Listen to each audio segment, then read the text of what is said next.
And we're back. I think this is like the turning point, right? Like the launch happens, and this is the turning point to the second half of the movie. Which makes sense, right? Everything starts happening so quickly. Scene after scene after scene. It's Halloween. It's Christmas. It's next summer. All of a sudden, nothing means anything. None of us were meant to be here. You shouldn't be listening to this. Go for a bike ride. No one exists on purpose. Go for a walk or something. Yep. And then come back.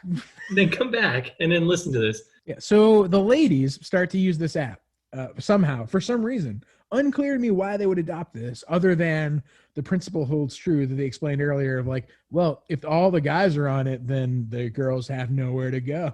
They've got to go on there. It's a very black and white way to look look at dating. That is just not how that works. No, and they're all standing around and they're like, so far I've gotten 4 swipes. And then one of the girls goes, how do you stand out in your underwear? It's like, yeah, how do you stand out in your underwear? What's the point of this app? And I'll say this across the board from start to finish, everyone is dumb. Yes. Everyone but George Hamilton, Grandpa, everyone is dumb. He's got some wise advice later on. Sure. He has a couple of moments.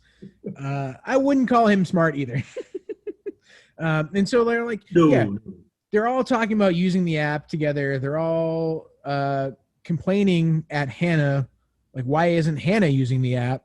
Right. And Rachel's like, well, more guys for us. Is an actual quote from the movie. Like, what? What? It's like, yeah, what? and this is when Hannah says, I don't see how this benefits us. And like the classic comeback from all of the other girls is, do you want to be alone forever? And that's what I'm saying. Like this, I think this movie sets back women like 70 years. 100%. Like, and at that point it's like, well, did you read clearly they didn't read the terms of service. By the way, not just the women here. A lot of people didn't read the terms of service of this app. No. Which they explained in the beginning of the movie with the bros, what the terms of service basically was going to be. Like, no names, no dating. You don't date the person afterwards, right?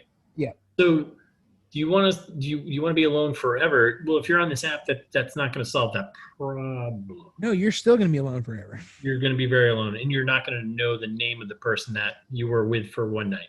Exactly. Like the terms of service explicitly dictate that you are alone forever afterwards. PSA for everyone out there: read the terms of service. It's okay. Read them. It's okay. Yeah, we're not those guys who just scroll down and check the box. You know, little ad plug here. Little ad plug here. Pepperidge Farm knows when you scroll all the way down. You get that scrolling feeling. That feeling like everything's okay. Everything will be okay. Yeah. I accept. I accept what's happening to me. I accept what's going on in the world. I accept that I'm giving up everything about me to some stupid site I just signed up for. Yeah, I accept you as you are. I accept me as I am. Yeah, it's a digital I do marriage click box. You know, it's deep. Yeah. Just be cautious out there, listener. Yeah, everyone reads the terms. Read all that crazy legal jargon because they make it confusing on purpose. All right, let's move along here because we could talk about this for hours. Yes. And the last thing I want to say about that scene is when they weirdly single out Hannah because she's not conforming to the rest of the group here, and they go, I think she's a born again Christian or something. Like, what? Like, that's a weird thing to say. Wow, like it's like such a weird thing to call out. And they are Mean Girls, basically. Oh, you know, Mean Girl. You could have done like a Social Network meets American Pie meets Mean Girls. Sure. Thrown out there. But yeah, they're extremely mean. And by the way, these are all the girls they're all in the same sorority. Allegedly. They're all in the same place at the same. No, you're right. They are. Yeah, they're all in the same sorority. So they pretty much just pick on the girl that's, you know, apparently smart, but also didn't do the homework on day one. No one did. No one did except for James. James, our hero. Our hero. Yeah. Christmas. So, all of a sudden, the jungle made it out of campus and into the real world is a quote that someone says. And well, this is also a moment of like quick jump to all of a sudden this thing launched 2 scenes ago. And then now all of a sudden we jump to the bros celebrating in a bar, which I think they're all freshmen, aren't they? There's a lot of upsetting montages in this movie. Don't get me wrong. Like, I never had a fake ID, but I don't know. Down in New Haven, you don't really need one. You just go into a bar. It's kind of okay. Yep. Shout out to New Haven. Crushing it. But like they're in a bar all of a sudden. It's like, well, didn't you guys just all start college? Okay, so whatever. It's fine. College kids in a bar. And the Jungle app has just exploded. Right. It's everywhere. It's like there are these weird, creepy adult men that are like the way, I don't know, just the way that they show them. They don't look like regular people. They look creepy. I don't know what they did. But my first thought was adult men are on this app. Oh no, because most of the population on this app, as far as we know, is college girls. College and even high school girls. Like we've gotten to the point now where I think some of like James's sister's friends and stuff are on it. Right. Well, there's also no age restriction, remember? Right. And no age restriction is a core rule. Read the terms of service, everyone. Always. It's part of the basic premise. But like this is where, again, the time starts to dilate and nothing is correct. Like all of a sudden, how long has it been? We're back at the dorm. Like, yeah. Like out of nowhere, the guy that he was following at the beginning there, that you're not innovating, you're not disrupting guy, is aware of Jungle. Like he's talking about it on the YouTube program that James is watching. And I think that's when James starts to realize that he's like, boy, I've kind of got myself into a little bit of a pickle here. Yeah, I built an extremely massively popular app. I think what any proper human being would do, be like, yeah, I'm going to sell it and go make $1 gajillion and pay to go to MIT. Right. And it cuts like the girls talking about whoever made the app is a horrible person. And like all of a sudden the girls don't seemingly want to use it, but they have been this whole time. James and the bros in the dorm room hallway, like hiding out, and they overhear girls talking, right? That's where. Now I'm realizing specifically it is Rachel. Yes. So I guess they're trying to do good movieing here, where they're like trying to make it seem like plot. I'm being generous. Like you can't see Jared shaking his head, but no, I don't think so. You're right. It's not as smart as I think it is. No, absolutely not. So they're in the hallway and they're overhearing basically the sorority girls, because it's the only other characters in the movie, talking about why this app is so terrible, and it's basically making these girls cry because whatever, breaking down. Because it's like, yeah, this is. I'm trying not to swear much, but this is a pretty shitty app. Yeah, I think that's okay. Yeah, my swear count was too high for episode 4, so I'm trying to dial it down. But this is a shitty fucking app. Or out there. Yeah, I agree. And they're all breaking down, whatever, right? And then it's like this weird moment of like, well, now James is hearing the reaction of his, dude, anyone who builds an app, like, you got to get feedback from your users. Right, of course. User feedback's the most important thing. Any product manager knows that. Shout out to Russ's future employers. Thank you very much. And you don't want to feel like shit when you hear your users being like, this makes me cry. Yes. Unless the app you're building is to make people cry. Which I think this is designed for. We'll move on. All of a sudden, this turns into a Christmas movie. Out of left field, it's Christmas. This is true. So we have this awkward moment in the hallway, and then, it just jumps to Home for the Holidays, where it's Christmas time. And what the fuck happens? Nothing happens. Everything is weird. Like all of a sudden we're talking about the mother is involved again, and she's like, James, is there something you want to tell me? And he's like, no, everything's cool. And then this is right before they go to Christmas break. This is when Mrs. Barnes, it's not his mom that says this, is there something you want to tell me? It's Mrs. Barnes, because she's asking, oh, like, Yeah, isn't it crazy? Suspicious. She's suspicious. So isn't it wild that Lance made that app?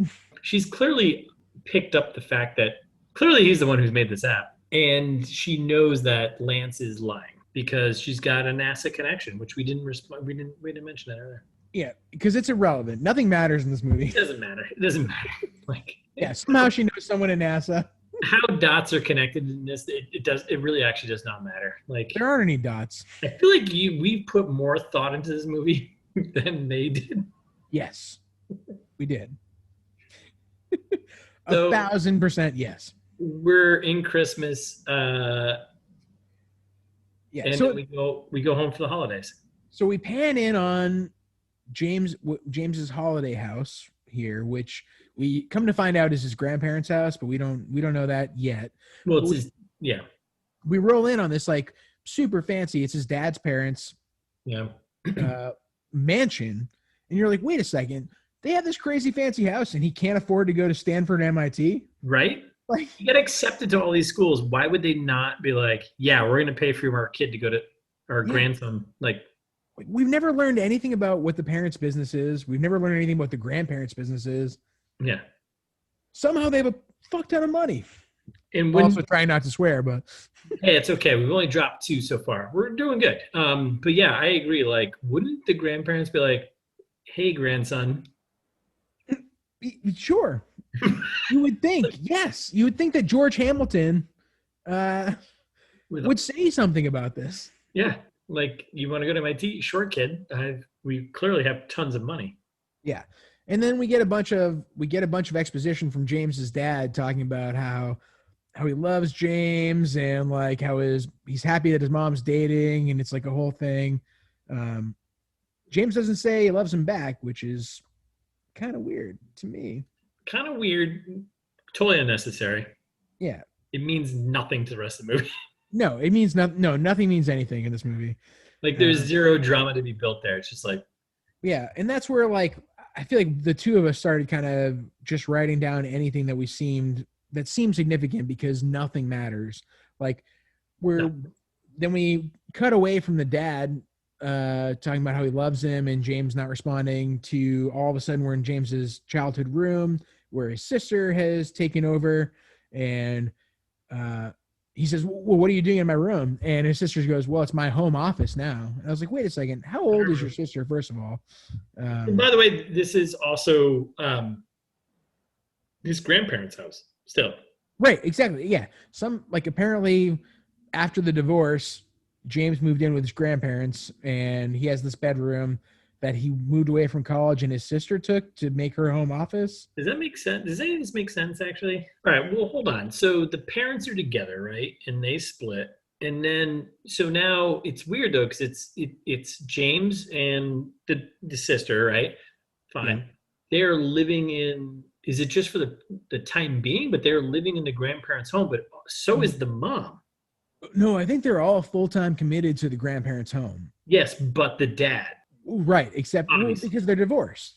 Right, but it's his parents. I get it. Don't get me wrong, but I think it's because of the love of the grandchildren that they're like, well, so much love that they wouldn't pay for him at MIT. Yeah, right, yeah. No, you're right. That's a good point. I think they're like, oh boy, our son was a dummy letting you go, but also your child doesn't deserve to go to MIT. I think there's a lot of complicating factors. Yeah, like Grandpa and James get along very well, I thought. Like, well, they have moments of headbutting and moments. I'd also like to throw out too, I think what made the transition to this Christmas break was really tough. This was obviously done in California. Right. Up here in New England, there's usually a change of season. So they're all wearing t-shirts and like having a good time. Like anything's fine and nobody knows anything anymore. Not real. It's not real. No, it's not how Santa intended it. So next scene, we cut to James' mom with her 2 friends at we'll call it dinner, lunch. Yeah, we'll call it lunch, dinner. We'll call it a meal. We'll call it dinner. And then this is the moment where we find out that James' mom is using the app that he created. Yes. And like, why do the adults talk like teenagers? Agreed. In this scene, it's upsetting. It's very gossipy. It doesn't seem like it's an adult conversation. And they're talking about how like, well, we're having a nice holiday dinner with the whole family. And the mom's friends are saying like, well, but you're divorced. You're not a family anymore. That's the most ruthless thing you could possibly say. Hey, I want to remind you. Yeah, I'm not sure if you're aware, but you're divorced. You're not family anymore. Inappropriate. Really inappropriate. And that's when we find out that James's mom is on Jungle, which, I'm sorry, do we know James's mom's name? I feel bad just saying James's mom. We probably do. I mean, it's Leah. It's Leah. Yeah, Leah Singer. And she had a great comment about how, they're in this age range where she was like, the only single men out there are either too young or too old. Yeah. And then they all cheers to Jungle, which is a real weird thing to do. They're all trying to get laid, I guess, but. Isn't everyone? Sure. Now we jump back to the holiday Christmas family gathering, right? Dinner. Exactly. We're at Christmas dinner, presumably. There's no. And again, how the hell can they not afford college for James? Like, they're at this crazy mansion. Like, why can they not afford? I guess it's a couple $100,000 to go to college these days at MIT or wherever. But come on. Like, so this is the grandparents' home, and they got money. Right. They're also like their Christmas like gathering is like everyone's like suited up and like in fancy dresses and all this sort of stuff. And then so it's really weird. So we're at the dad. So James's dad's grandparents' house, which is George Hamilton, and James' dad shows up to the Christmas party, or holiday party with the family, which James's mom is there, right? Right. And not her family. Weirdly on the record is saying, Mom and I are the best of friends. Mom and I had a cool divorce. What a weird quote. A cool divorce. It was fine. Like, what? Wrong. So the dad shows up and he brings his girlfriend. Right. Who's 14? Looks like it. Maybe. Yeah. No, I guess she's probably in her 20s. Yeah, but they met off the. Let's be fair. So his dad met this young girl off the app. First of all, breaking rule number 1, they're doing it wrong. Like, they literally broke the first rule of the terms of service. Like, they're dating.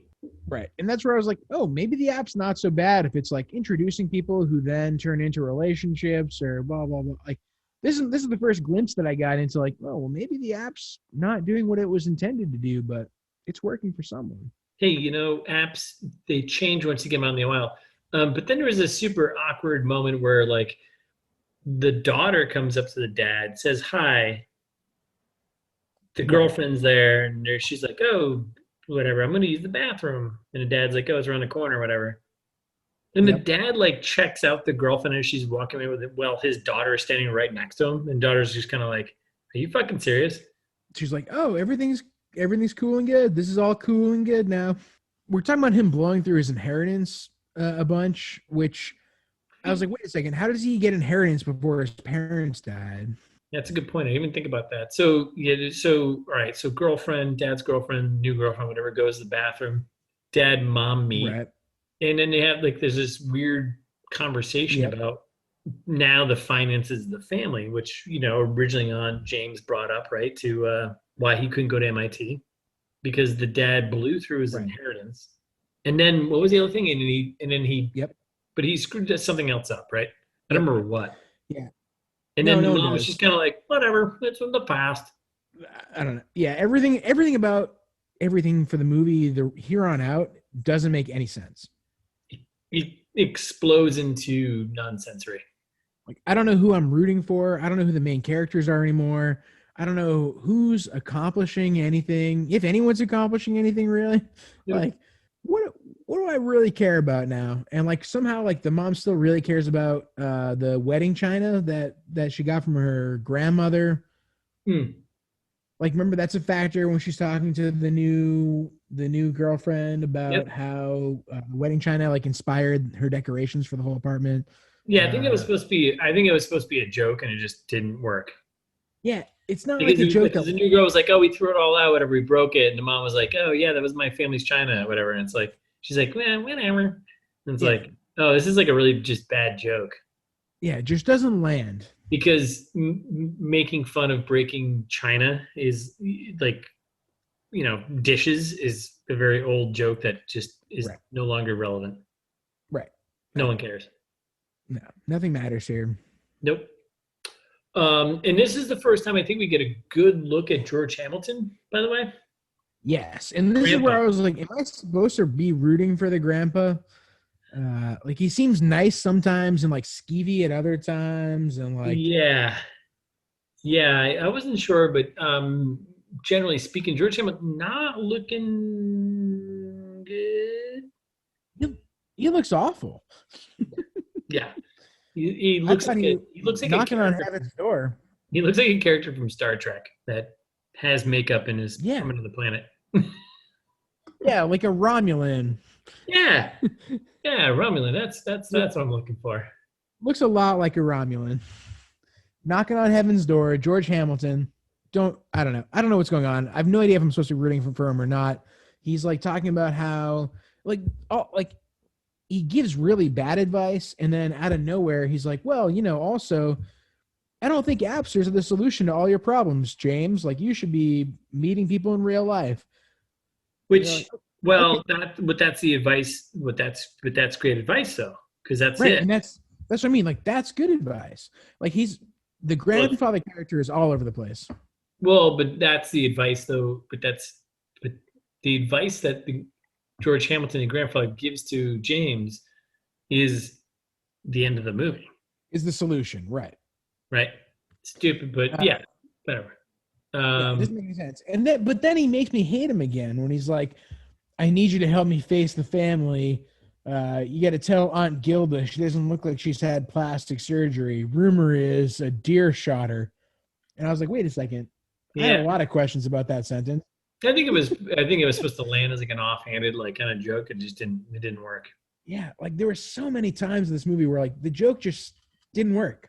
But then, so the entire family's there and they're all getting drunk, and then there's a scene where the grandfather takes all the phones from all the kids, whatever. Mom's getting tanked, right? Right.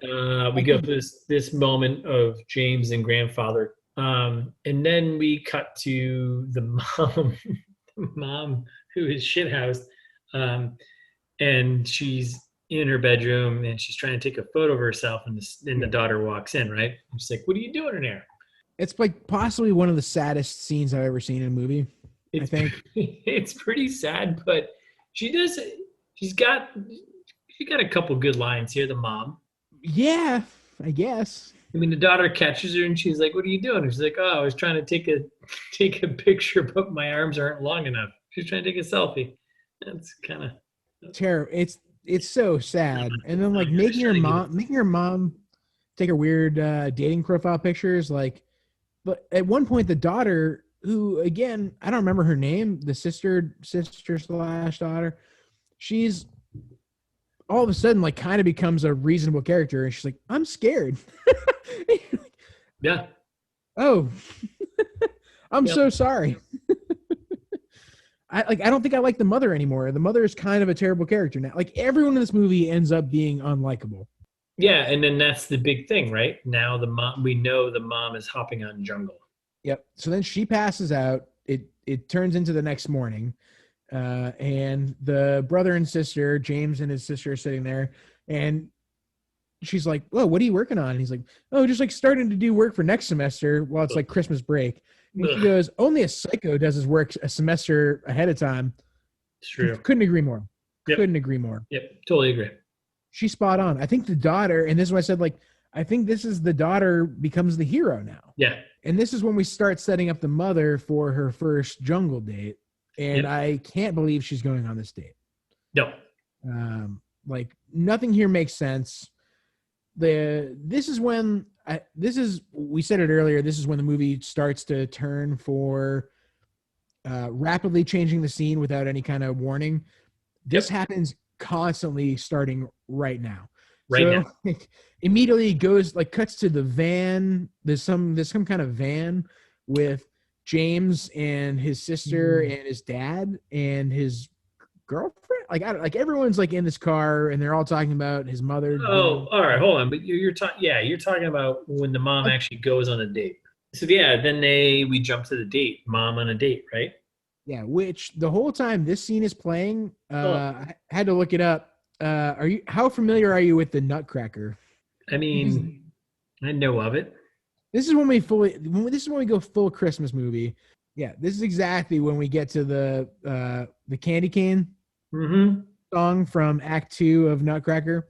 Meant to look that up and figure out. I was like, this song is like, yeah, I know. Yeah, I I mean, I looked it know up. the song, but Yeah, don't worry, I looked it up. And like, why? I can't believe she's going on this date. It's really upsetting to me. Like, what's happening at this point? The movie doesn't make any sense anymore. nope. And then like out of nowhere, James, I mean, he's in the car and they're talking about how they're worried about the mother. And he goes, "Oh, it's not a date. You can trust me on that." But And you're like, "Oh, that's a weird way to say." Part of the terms of service of Jungle is that you're not on a date, technically. yeah, and the guy she's on this date with is not only just terrible human being, Awful. like terrible human being, but he's also just a really bad actor. Yeah. I mean, like, one of his lines, he's sitting there. He literally says, "I'm not going to spend any money on you. Come meet me at apartment 754." Yeah, And he goes like, "Don't play so hard to get, lady." And her lines during this scene are like, "Hey, like, yeah, like, what kind of hobbies do you have? Like, what do you do for a living? Like, who are you?" And he's refusing to answer all of those. And that's when she gets the "don't play so hard to get," because she's trying to find out, like, what's your last name? yeah, get to know you. Well, she clearly didn't read the terms of service though, so we go back to the terms of service. It's like he didn't read it. Right. So Yeah, Russ, I guess if we're going to play by the terms of, I'm just saying, PSA, everyone yes, read the you're terms of right. service. Just know what you're signing up for. That's all. Yeah. And then at the same time, we're flashing back and forth between the van with the dad and the mom date. And like, wait a second, is the dad the hero now? Like, he's talking about how our work here is done. And you're like, Yeah, wait, what are you trying to achieve? Like, I didn't realize that they were even trying to stop this date because it's happening, yeah. whether they like it or not. Yeah. Isn't James old enough to drive a car? Like, why does he need to call his dad and his dad's girlfriend to come pick him? Yes. 1,000 questions and no satisfactory answers. So, Right. So that whole sequence just ends, thank God. And then we jump quickly back to, I guess, grandparents' home, the home, right. James and his mom are, having a heartfelt moment, right? yep, Because totally. James recognized that, well, he's building this app that his mom has been using, and it's basically just a hookup app. Pardon my French, but it's pretty fucked up when his mom is like, "You know what? I think I just have to like get used to dating in modern terms." No, you don't have to get used to this. This is not normal. No, it's not. It's not normal at all. Why are you talking to this about with your son also? Yeah, like what? No, it's not even. No. But then they play a weird, like, sad, sexy song. I really actually like this song a lot. And it's very weird that his mom is like going on a creepy dating app during this song. But Bryce Hitchcock is the name. Not so perfect. The song, like, I actually really enjoyed. Just Shout out to Bryce Hitchcock. if you want to come on the show, hit us up at it's this meets that at It's this means that at gmail.com. yeah. Or on Instagram, Twitter. We're on all the social medias. Yeah, At least two of the social medias. So yeah, this whole thing was weird. And then I think that's his moment where he realizes like I built an app of destruction. It's like we're going back to Age of Ultron here. He's discovering that his own creation is his downfall. And then we pop back to so we get back to him and his sister now, and he's become just like full on asshole. Oh yeah, he's gone crazy. I think before he was like mostly asshole. Now he's just like straight up asshole, and he's like a total asshole to his sister too, who's probably like the more reasonable person in this entire thing. Now I think about it, originally, I was like, man, she's an asshole because she's making fun of him, but she's like, actually, she's not bad. Yeah, and she says things like, "Stop the soliloquy," and I was like, "Oh, I didn't know you know what that word meant." And I also couldn't agree more. That Couldn't agree more. what a weird thing for us to be listening to James complaining about this whole situation. Like, Yeah.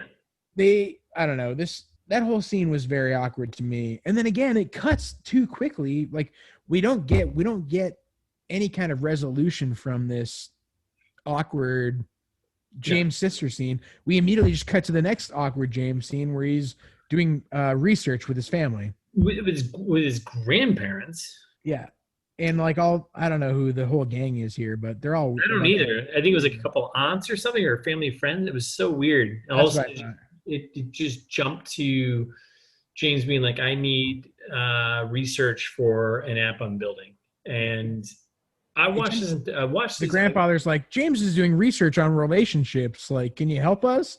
And James goes, "Yeah, they're all based on the mores of the 50s and 60s." I was like, "Why? Why? What kind of study is this?" Yeah, like what? And they start like reading the awkward questions like one at a time, such as, "How many people did you sleep with before you got married?" And rightfully so, Grandpa says, "I don't know if you need to know this. This is awfully personal." And he goes, "Grandpa, I really need to know." Yeah, he's like creepy about it. He's like, "No, Grandpa." And he's talking like to his mom and his aunt, and they're like, "Oh, you were just a town slut." What? Yeah, like it got really weird. Which I guess, if you're gonna ask a bunch of family members who are a couple generations older than you, like, "Hey, what's your sex life like?" Yeah, it might get a little weird, but like, sure. He asked Grandpa, and Grandpa got a little shaky. He's like, clearly had a couple of answers, and he's like, no, man, your grandmother was number one, and the last one. Yeah. And then when James is out of the blue, kind of saying like, "Are you saying it wasn't customary for girls to be promiscuous?" Who's writing this script? What's happening right now? Like, when will this scene possibly end? I'm so wildly uncomfortable. The only, I think, good thing that came out of this was I don't want my what did his grandfather say? I don't want my sex life on Snack Chat. Is that what he said? Was it Snack Chat? Yeah, and Grandpa's like, for sure senile at this point. He repeats Snack Chat a bunch. There's a lot of 3 times. A lot of talk about Snack Chat. It makes no sense. All right. So we've left off where awkward family research scene. Learn about how many times Grandma and Grandpa had sex, which Yeah, it's a weird thing to say. It's a weird thing to say aloud. And then we jump to a real quick scene where the mom is doing some swiping through jungle, swiping through dudes, right? And it's like, oh, these all look like headshots of people who want to be actors in California, pretty much. Right. And then all of a sudden she swipes across, like, I'm pretty sure she comes across like a kid. Like a child, right, yeah. Yes, like, yeah. An actual child. And she just keeps swiping. I was like, ew. Gross, but I guess, hey, there's no age restriction, right? Right. I guess in this universe, there's no age restriction on anything, so sure. Yeah, and that just makes it even more awkward. Double extra gross. Double extra triple gross. And then we cut to I miss Lance. I really miss Lance at this point. We've gone there's probably 10 minutes where there's no Lance. Yeah, Mark Ruffalo, Benicio del Toro, kid. Yeah, it's been a long time. So we jump back to after the awkward moment of kid swiping. We jump back to kind of like a bunch of scenes, but it starts with going back. We're at a bar with the bros, right? Yep. And they're talking to, I don't know who in particular, no one in particular, but they are just telling about how awesome the app is and that it's getting a $250 million evaluation. Right. And that's when we expect to take it public is. Yeah. I mean, right. Like that's not how any of this works. No. You're IPOing at that point. None of this makes any sense at all. It's way too much money. There's we went from nothing. We went from no product to all of a sudden we're at $250 million, and somehow everyone in this at least city, if not wider, is like using this app, trying to get down. Yeah. I mean, I think it's pretty obvious. It traces back to their grassroots marketing program they did within the first week with their 12 bros. Yeah, I hate it. And flyers. Yep. So then all of a sudden the app is down. James takes the app down. Yes, because he doesn't He's want just his like mom. saying to people, "Oh, right." He doesn't want his mom using it. Right, he doesn't want his mom using it, which is the core plot point. Yep.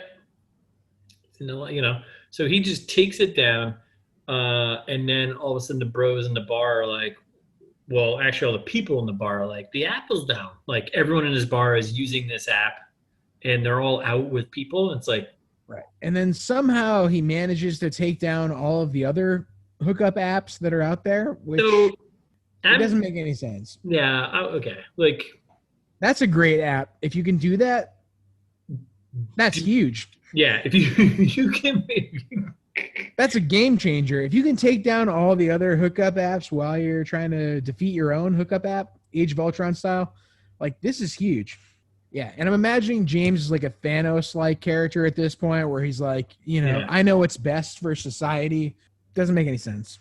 And so then jumping to nowhere, the mom and the sister and James are all of a sudden hanging out, and they're like, well, the mom's like, wait, drink this tea. Are you going to do something before that? Well, so this whole sequence is really quick, right? So all the apps go down, and then we jump back to our guy at the very beginning, who's a disruptor, kind of a TEDx guy, right? Right. Yeah. And then it's weird because like the guy who James is originally watching YouTube videos about, we jump to, it's such a weird thing. They jump to him, and he's just like, oh, everything's down, and he's like, he looks over to someone, and they cut over to the kid. Remember this? Do you remember this? Like they look over. He looks over to the kid, and there's a kid. He's like, oh yeah, I do. Yeah. He's got a crazy line. He's like, he basically just takes his line. He's like, well, got to be a disruptor. Yeah, and then that kid comes back again later, but is not important. Does he? He does. He comes back at the end. All right, we'll get there. We're close. We're ramming through this now. So then we jump from that awkwardly to mom, James, and the sister outside having a heartfelt moment. And this pretty much like just came out of nowhere, and it's pretty much the kids telling the mom like, "Hey, forget about dad, just live your life." Right, and the mom talking about drinking weird tea that's all natural, and it's like, I don't know how strong it is, but like, trust me, drink this tea. I wonder if this will come back a little later. Yeah. So then that happens, and dear listener, I swear this is pretty much how quickly cut this is going. We jump back to the school, and I think now the bro trifecta are now going after James because he shut down the app, right? Right, exactly. They're trying to find him. They're trying to get him to turn Jungle back on because apparently this is some kind of existential crisis where without Jungle, the boys are nothing. Yeah, and they're going to lose their lives. Right, exactly. Yeah, this is a life or death situation. We have no idea how their life is tied to this, to them potentially dying. Like, there's no indication. There might be a cool spin-off movie where it's like, oh yeah, there is some maybe crime organization tied to like the app. I hope so. And it's like, hey, if you guys don't get this running again, you're all going to die. Right. But instead, we get Daniel, who's our hero here from Babel. Dark Knight. Picking the lock on the dorm room door. Which, by the way, I called that out because Wesley? Yeah, he's Daniel. Whatever. Same thing. Well, no, I'm saying, but Wesley calls him out, and Wesley goes, "How the hell did you learn how to pick a lock?" And, right. And this is where Daniel says, "My cellmate taught me." What the fuck? Like, how does that? Pardon my French. How is that any at all related to what we're talking about here? Like, what cellmate? When was he in prison? Like, I want to hear about that story. It's way more interesting than the rest of this movie. So nothing makes sense. Nothing makes sense. But I did call it the lockpick moment because I know you love picking locks. So yeah, I'm a huge lockpick guy. Do you think he did it in the correct amount of time? Do you think it was too quick? Do you think it was too fast? Do you think his technique was good? What do you think? I think it was a little too quick given his tools. He didn't seem to have a pry bar. You got to have, so the key when you're picking a lock, I think I mentioned this maybe 1 or 2 episodes ago. Yeah, no, back in episode 4. Yep. Yeah, right. When we were talking about saves. Saves? Is that what you call plural of safes? No, saves is, yeah, that's fine. No, it's safes. It's fine. Don't worry about it. So you need some kind of leverage, and you need something to jiggle the tumblers there. Yeah, he did not. He didn't have a 2-piece kit going here. He was going single hand bobby pin style probably. Which sure you can probably get lucky and pick that lock, but not in that time at all. Like wildly unrealistic that he does that in the 5 seconds it takes him to do it. So small note, yeah. So all right, he picks the lock. We get this. All right, so the bros are after James. It just seems like a little. It just seems like a waste. It just seems like everything seems like a waste of time.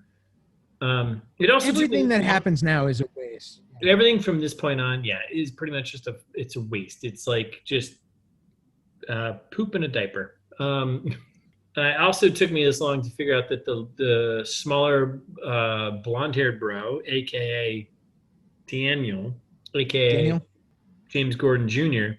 Yep. He looked kind of like Bo Burnham, like a Bo Burnham light. A little bit, yeah. I don't hate that. So then James, he escapes. He goes to the sorority house, right? Exactly. To try and hide from the bros, Lance, Daniel, and Wesley. Right. And that's when he meets up with Hannah again. Right. And they start talking about, one day I'm going to do something that'll earn your trust back. Okay. Cool. Yeah, this whole sequence is a little weird because now it's like he's got to all right, talk to all of the girls here and get them on board with him. And he basically does it by saying I'll build you an app that is not so sexist. Right. And this is where we get back to the feminist point that I was talking about, where it doesn't make any sense for whoever is writing this to why is the movie this way? Please tell me why the movie is this way, because the women have seemingly no agency, no decision-making power of their own. Nothing. It's not how I think women behave in the real world. Nothing here makes sense. And then they're defending James because they're well, James is here because he agreed to make a relationship app for you guys. And you're okay. And James is asking them weird questions are you happy with your lives? Do you feel like guys are using you just a piece of meat? Why do the women in this movie have no power of their own? Because they seem to be 120% playing into whatever James wants. And he's mansplaining to them how to have a healthy relationship, where he's well, you should be honest and talk to your partners and being healthy. Is he Prometheus giving fire to the humans in this case, where he's if excuse me, women, if I give you this app, do you promise that you'll use it wisely? Yeah, it's a really weird setup.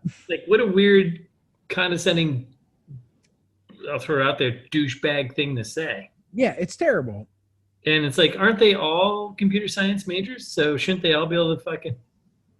Yeah, yes, all of them could do this. And then it comes, for some reason they're oh, this is relevant information for all of us to have. None of us have been on a date. Guys don't go on dates anymore.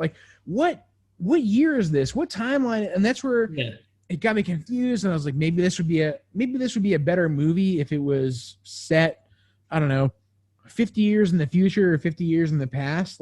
What universe are they trying to get me to subscribe to where guys don't like going on dates? Who hurt you? Why are you? And then Hannah comes up as just the voice of reason of being well, I don't think apps are the solution to relationships. Yeah, of course. That's the whole message of the movie. Yeah. Thanks, Hannah. Right. And then immediately all of her friends in the sorority are shit on her. You don't want to be alone forever.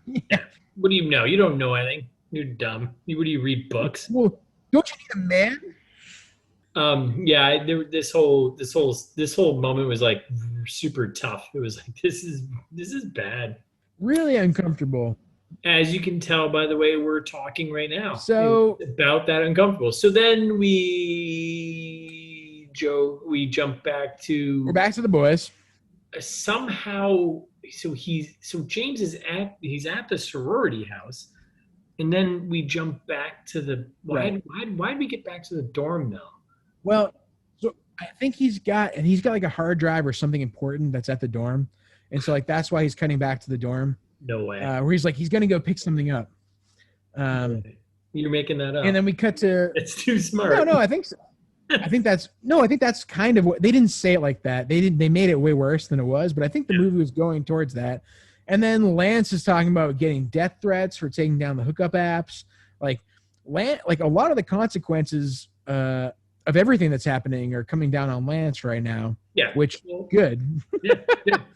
It's mostly his fault. He's a douche. Want to call out Wesley here, our big blonde friend, talking about stress eating. Yeah, yeah, go ahead. It was a weird line. Why would you say it like that? Where it's just like, I'm stress eating. It's a real disorder. Google it. Like, who's writing this show? Yeah. Not funny. Yeah. And James is like back to work, and he's back to work in the dorm room. And like, why is there so much like weird, cheesy music playing in the background? And all of a sudden, out of nowhere, Lance is weirdly submissive, where he's like, oh, I make him tea and honey so he can work. Yeah, and like all of a sudden it's really this like the third or fourth time this tea joke is just like popped up, right? And it's just like, all right, we're done with this tea joke. Like, who's the audience for this movie? Like, who? TV 14. Is this a teen? Is it a teen? Yeah, is this a teen movie? Yeah, it's a teen movie, man. TV 14. I don't know. Yeah, it gets worse when James escapes, right? So he's cranking away because they basically threatened him like, hey, you got to sit here, you got to fix the app. They're in the dorm room, and he's like cranking away. The three bros fall asleep. James escapes because the door is wide open. He just walks out. They're all asleep. Yep. And there's this really awkward, for some odd reason, 15-second long moment of all three of the bros waking up and realizing he's not there. And it's like, so then James goes back to the sorority. Right. We get another awesome drone shot of the sorority house again. Right. And they're trying to convince him that like he's not being genuine. Like the sorority they're kind of anti-James right now. They're thinking he's working for the wrong reasons. Well, they're anti-guy, pretty much, right? They're anti. Right, exactly. Which is completely reasonable. Like every guy in this movie so far has been a complete asshole. So right. Every person in this movie has been horrible. So like I don't trust anyone. And then out of nowhere, Hannah walks down the stairs and goes, "It's all settled. He can stay." What? Based on what? Nothing happened except Hannah walked down the stairs. Yeah, that was it. Did you also recognize that every time the girls answered the door, it was always in threes? There was always three girls who went when they opened the door. I did not. It was like who knocks at the door? Like people were like, we're all going to show up and open the door. So then we get to the kitchen. We're in the kitchen, right? Dope kitchen. This is where I was going with. This is a pretty dope kitchen. It's a pretty dope sorority house. Like super nice sorority house, yeah. And there's a weird scene between James and Hannah where they're like kind of professing their love for each other, and it's good. Like James, out of nowhere, I'm James Wilson Singer. Okay, great, cool. And then Hannah goes, "I'm Hannah Grace Martin," and James says, "Well, I like that. Like that embodies your hair and your hands and your eyes all in one sentence." Yeah, and your teeth. Turns into some kind of like romantic poem. Yeah, but kind of creepy moment too. Yeah, real creepy, real weird. I don't know. Like, didn't you guys went to prom together? You went to high school together. I'm trying to think. Like, I don't know. That's fair. I guess no one knows your middle name, really. But at the same time, all the girls are loving it. Like, they're like, "Well, teach us how to take our power back, Hannah. Like, how make guys treat us like how James treated you." I was like, this is really fucked up. like not like. The women in this movie have been treated so poorly that now they're just kind of like, "Oh, just be a reasonable person and we'll love that. Thank you." Yeah. And then So this moves real quick here. So we had the awkward middle name compliment. It's very nice. It's beautiful. Yeah. And then I think at this point the bros, right? They show up at the house and the sorority girls scare them away. Yeah, which like how do the guys know where to show up? Like how do they know this is like the place to go? Yeah. I mean, it's the only sorority house in town, I guess. And that's what like how many kids are at this college? Are there like 1,000 kids at this college? Don't know. It seems like, very small. Yeah, because I remember they snuck up in the woods and like they just see him in a window and they're like, "Oh, there he is." It's like, "Oh, right." Okay. And then what? Why didn't the girls beat him up? Like that would have been really satisfying way to go with this movie, where like the girls would beat up the bros because the bros are terrible. Yeah, that would have been more girl power than anything, because there is actually no girl power in this movie. No, and as Daniel says in a second, that hairbrush was to beat us, maim us. Like, yes, exactly. Yeah. Yes. Like they should have named you. Yes, because you're a bunch of scumbags. I would have been much happier. Yeah. So, man, where are we even at this point? So the guys showed up, they disappeared, the girls scared them away.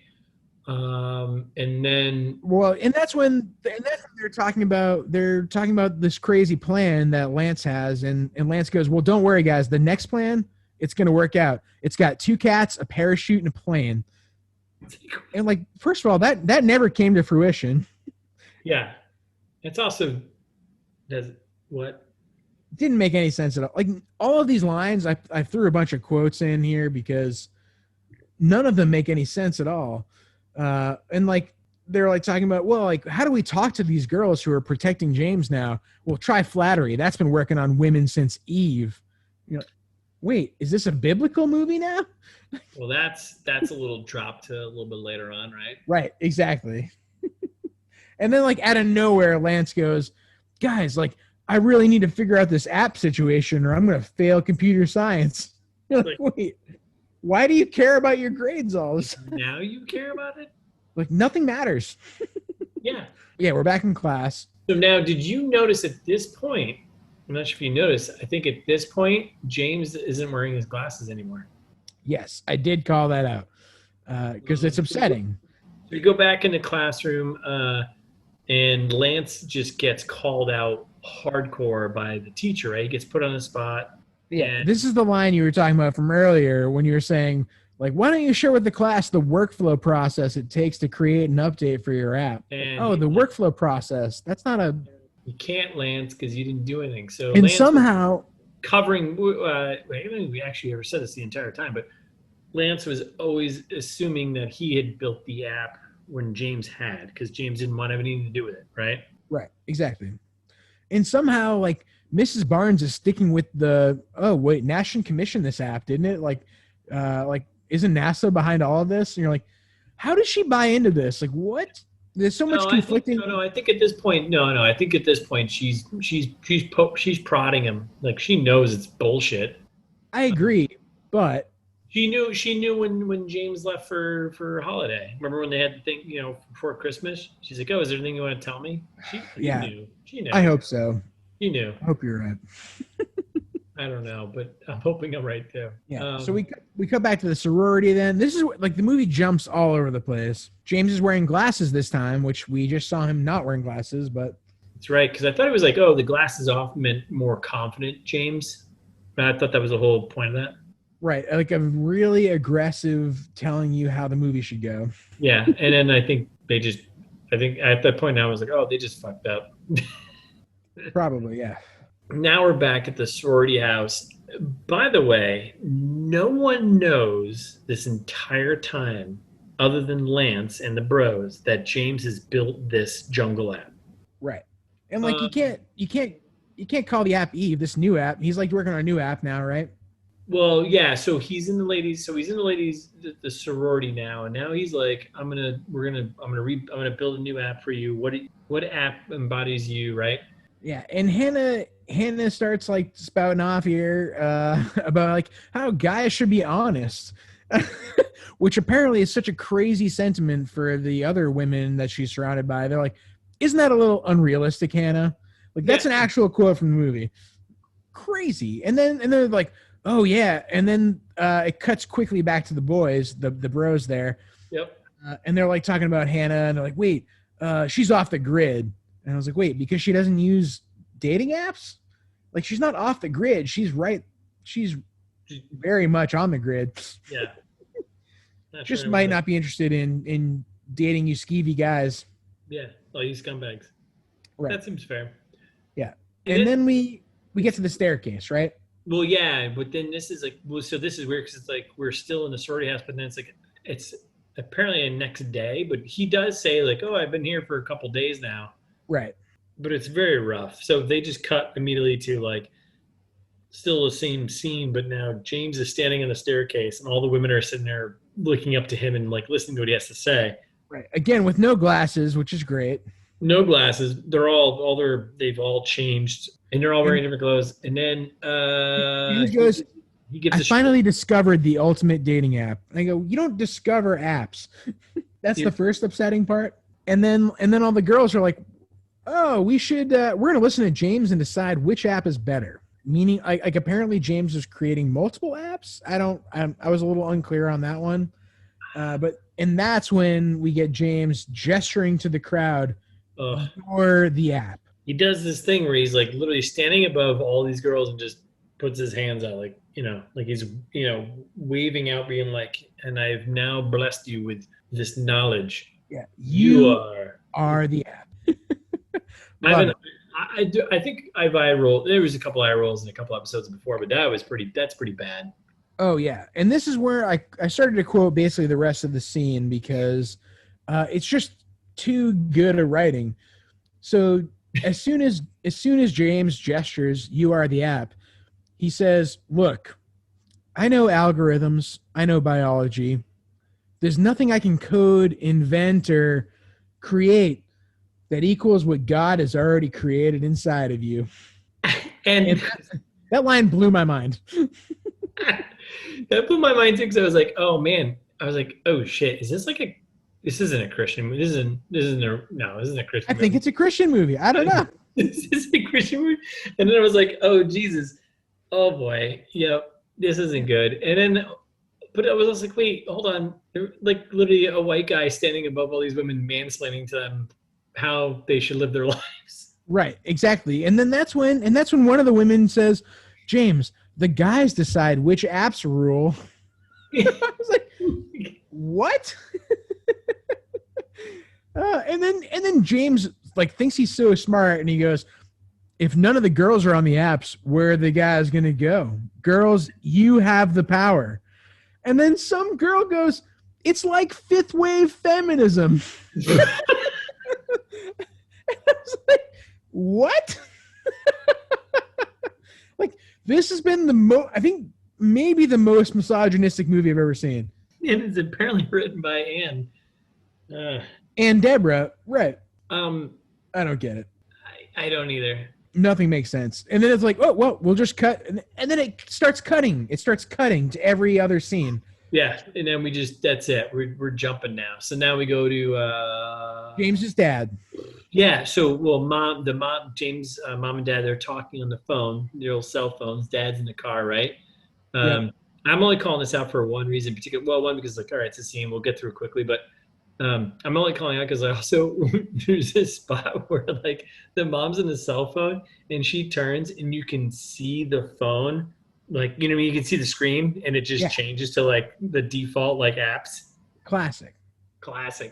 Love it. And then they're just basically like he's apologizing, but like there's also like in the background you can hear a bunch of stuff on the radio about the app, and you're like, wait a second. Which, by the way, was so jarring and just didn't make any sense, because like they're on the phone with each other and you can hear this in the background. I was like, is that like someone calling in the background? What's going on right now? Like it was so terribly like poorly edited. All of a sudden, like people around the city are tuning in and like learning about this situation as it comes live, and James's dad is, instead of like, you think this is the point where James's dad is apologizing. You think he's turning some kind of corner. Maybe he's turning into like a good person. He's not, because that's when he goes, I knew he was my boy. Who needs a paternity test? Yeah. That's really messed up. Yeah. that doesn't make any. It's terrible. So like the whole discovery about this. Oh, so there. Our son created the app. Is the discovery? Yeah. So this jungle. So we got to take a short step back though, because like the whole reason why this pops up, by the way, on the radio, which is even funnier, is that Lance, didn't he call in? He called in somewhere and explained who actually built the app or something. Didn't he do something like that? There was a short scene where he was outside the sorority house and he like called up. Right. Yes, and that's why the radio host it's like the radio host that's just saying the story, not Lance, but yes. Right. But Lance called up like some whatever PR or whatever, someone, right, and was like, Tattles. Hey, here's who. What's that? In Tattles.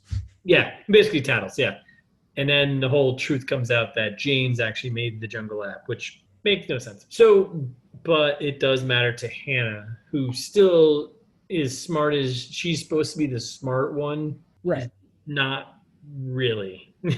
Right. And then it's like then it cuts again to like 5 other scenes. And so like all of a sudden it cut like as soon as he's like, well, who needs a paternity test? His dad. I knew that my boy invented that. It cuts to his grandfather, and his grandfather's like, they say genius manifests itself every other generation. And you're like, wait, what? And then it cuts to his sister and her friend, and her friend says, your brother invented jungle? He's way cool. And his sister goes, I knew it the whole time. I'm like, no. You were shitting on the entire movie. Yes. Like what the hell is happening? And then it cuts to the YouTube guy who's like if you're not disrupting, you're not innovating. And he goes, I got to go meet this kid. And you're like, oh, that should be a plot point that gets developed later. Spoilers, it's not. Yeah. And then we cut to Hannah finding out. Right. So then we get the 3 bros. We just cut directly to Hannah yet again, reading and fucking walking at the same time. Yep. And the 3 bros just like circular, which is like also super creepy, by the way. Yep. It's midday though. Well, that's okay. And they're like, hey, just so you know, James actually built the Jungle app. Crazy. And at the same time, Hannah refers to Bro 1 and Bro 2 as frickin' frack, which I've never heard not an old person say. What a weird... Like, again, it comes back to the writing of this movie. Like, there's none of the phrasing in here has ever been said by any 18-year-old. I can guarantee it. Nope. Well, she reads Jane Austen, so who knows? Right. Exactly. Yeah. Teenagers love Jane Austen. So they tell her, and she's just like thrown aback, but like, what? James, my potential, but I don't know if I like him, but I may love him. Lover. Right. Yep. Made this destructive app. Yep. I have a problem. My problem with this one is that how did you not put this all together? There's no way you have to know that Lance did not build this app. Like from the very beginning. He's an idiot. He's an idiot. And this was established as soon as he walked into class. Like he's an idiot. And the only person who did the homework before even homework was even assigned was James. And he's a roommate of Lance. And then Lance is the one who's like, yeah, I made this app. Like, can you just put just a little bit of, just put a little thought. Right. Anyways, James, still no glasses. Right. But they end up back at the sorority again. And that's when the bros show up and they're trying to like attack James, and the girls are trying to defend him, and they're like, well, he's helping us now. That's all that matters. And like some of the girls like, well, I agree. Yeah. But then all the other girls like, well, I don't agree. And then James gets into a bunch of exposition about how, well, I invented this app in the first place to try and get this girl, but like the girl I really like didn't go on the app at all. And by the way, he's saying this while the girl that he's talking about is actually in the room. Hannah's there. All the other girls are there. The sorority house, you know? Right. And this is the moment of truth. This is when they double down on the important plot point of I took it down because I didn't want my mother using it. Yep.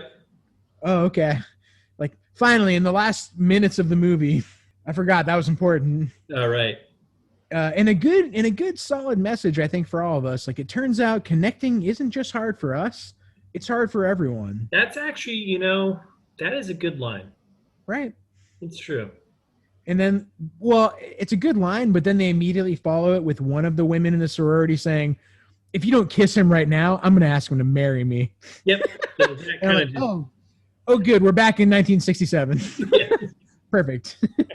You had a decent line, and then you just washed it aside.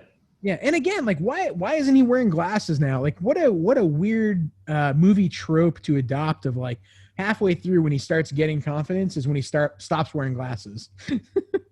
that's just how it is, man. You nerd, you know. Sure, it's upsetting. It's super upsetting. Just be who you are, you know. PSA: be who you are. So then he goes back to school, and like, hold on. We can't. Yeah, what do you got? What else do you got? We can't leave our listeners here.